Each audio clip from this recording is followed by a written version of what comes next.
Trisha, what is the So dumb. Trisha, what is the force that causes objects to fall to the ground? Girl, you better. I know this because my titties are low thanks to gravity. Yay! A personal anecdote. Can we just also say we don't actually need gravity? But that's a different thing. What do you mean by I that? saw someone do this. Was this a TikTok? We were watching something where someone's like, we don't actually need gravity. We were watching this with me. Like, we actually don't need it. What do you mean that we don't need gravity? What if it was never invented? Invented by who? Sir Isaac Newton. Isaac Newton created gravity? Whoever created gravity, someone did, but we don't actually need it. There Like, was we a could have time just all. There was a time on Earth before gravity existed? Yes. Who created gravity, babe? Dan. It was Isaac Newton. You're right. You were in the right ballpark. Sir Isaac Newton perhaps first defined and discovered gravity. What do you mean we don't need gravity? I'm curious about that We statement. just don't need it. But like, what do you mean? The moon doesn't have gravity. It does. All bodies, all celestial, all bodies, All you mass. have gravity. Anything with mass has gravity. In fact, some would say you have a sizable amount of gravity. What's that mean? I'm fat? You're calling me fat now. Yeah, attractive. Thank you, Moses. Well, you're fat. We've got quite a large pay dispute happening with our Australian women's soccer team at the moment.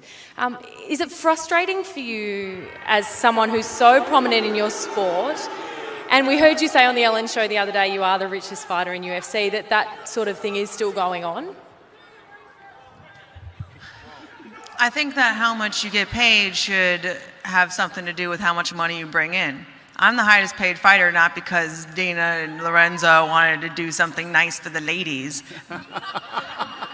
They do it because I bring in the highest numbers. They do it because I make them the most money. And I think that the money that they make should be proportionate to the money that they bring in. Because that's all guys want.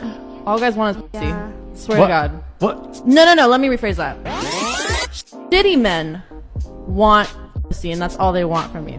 Hire guys that are worth more, that will benefit your life more. They're not just gonna want pussy from you, and that's a fact. Or could it be that the men that only want sex from women is because that's all that the women have to offer?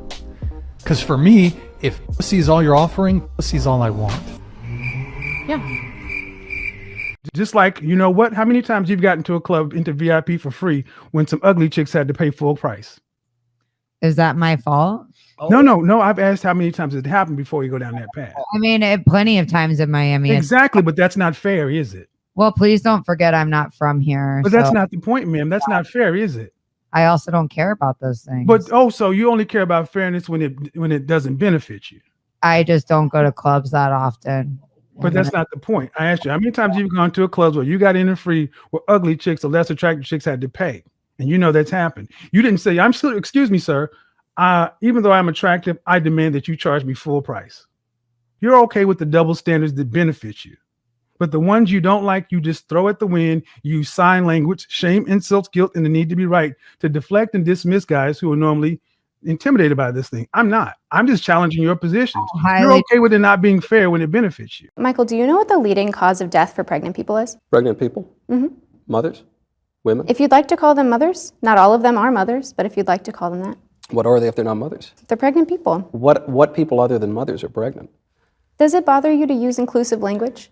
Well, It's just interesting I because prefer to use precise language. it's interesting because you come into this conversation, trying to hold this moral superiority, but then I try to be moral when I can, but Right, but when I use inclusive language, which it only takes a couple extra syllables to use inclusive language, To include and who? it seems to include people who don't, identify as women but can become pregnant. So, like a person who's born a woman and then identifies as a man Mhm. and is pregnant. Yeah. So you're telling me that in order to be a moral person, I need to accept the idea that a man, someone who is born a man and looks like a man, can really become a woman. That's a prerequisite of my being a moral person. I mean, yes. To me it is, because if you are trying to deny someone of their identity and deny what their life experience is, then that doesn't seem like a moral stance to me. I want to be accepting and I want to respect people's life experiences and respect the way that they want to identify and respect the way that they want to present themselves to the world. Bronte, I would Yes. like to identify, I do identify actually, as the correct person on this issue of abortion. I identify as being correct and more correct than you on this issue. And I would just ask that you accept and affirm my identity.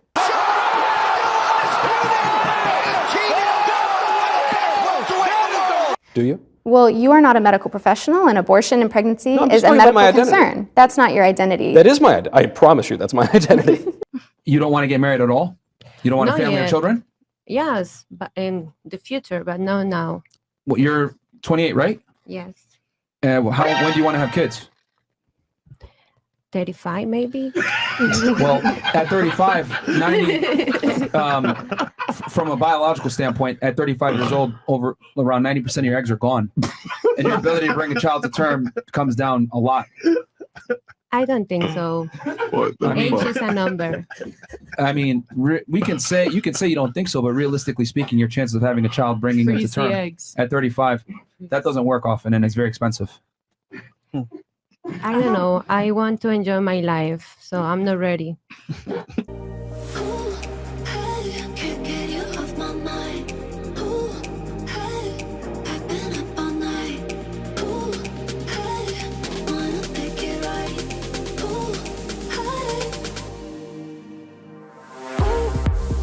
That for teenage boys now, they are so terrified of the consequences of putting a foot out of line. It's hard enough being a young teenager, working out how things are, working out how to do dating and all of that, without the terror that if you touch in the wrong place at the wrong time, you may find that your whole life is destroyed. See, I and there like is that far terror. too much. Well, I like that. As a I mother think of that a men teenage should be boy, I frightened. don't like Really? that That's terror. the most malicious thing I've ever heard. That is I think that awful. men should be frightened I think to you'd touch feel women in a way differently that if you they're were, not if comfortable you were. with. But we're talking about Yeah, but we're not teenage talking years, about. We're children. not talking about. We're talking but about it's an young interesting children. thing that you see. I would say that attitude actually is part of the problem too. It That is.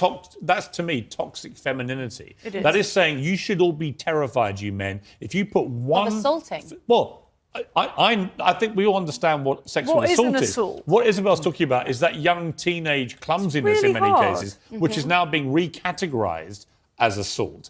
Is that a problem? It's not being recategorized as assault. It's always been assault. It's just we're finally talking about it. I don't agree with that. But I do think it's really hard for a 16, 17-year-old boy now in this environment to know even how to start they are all having kind of some terrified. kind of physical relationship with a woman. Those good boys are all terrified. I know that from talking to my son. He's just like, I'm just not going there. Is that healthy? Yes, I think it is actually. I think it's better to not have a physical relationship than to have one that could ruin a woman's life. But then how do they ever start?